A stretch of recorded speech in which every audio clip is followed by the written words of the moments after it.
Bamra block सगरा पंचायत स्थित जनता उच्च विद्यालय पक्षर विद्यालय परिसर में 75तम वन महोत्सव महासमारोह पालित हो जाइए।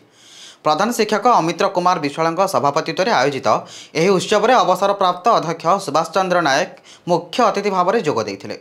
से कही उभय वन और वन्य पशु को भल पाई प्रकृतिर भारसाम्य रक्षा कर अवसर प्राप्त प्रधान शिक्षक तथा परिचालना कमिटी सभ्य इदयनाथ नायक मुख्य वक्ता गरपोस्ट हाईस्कल प्राक्तन प्रधान शिक्षक अनंत कुमार नायक अवसर प्राप्त उद्यान अभरसियर रवींद्र कुमार दास विशिष्ट युव वैज्ञानिक डाक्टर शिवेश कुमार जस पसिफ दिव्यशंकर साहू सह अन्य प्रमुख सम्मानित अतिथि जोगदे कार्यक्रम को सफल करते।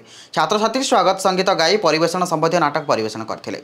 उत्कलमणि गोपबंधु तिरोधान दिवस थिबारु अतिथिगण श्रद्धांजलि दे यह अनुष्ठान सबुज सुंदर होई आगामी दिन में सत्यवादी वन विद्यालय सदृश हो उठू बोली कामना करथिले।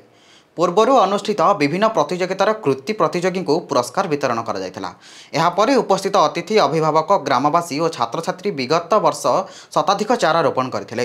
विगत वर्षर 5 कोटी छाड़देले बाकी समस्त चारा बंची शिक्षक और शिक्षिकागण को अतिथिगण उच्च प्रशंसा करते।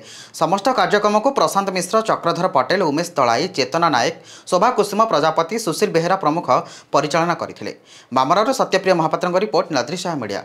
एभली अधिक खबर पर आम चैनल को लाइक शेयर सब्सक्राइब करने को भूलंतुनि। रहुछु नमस्कार।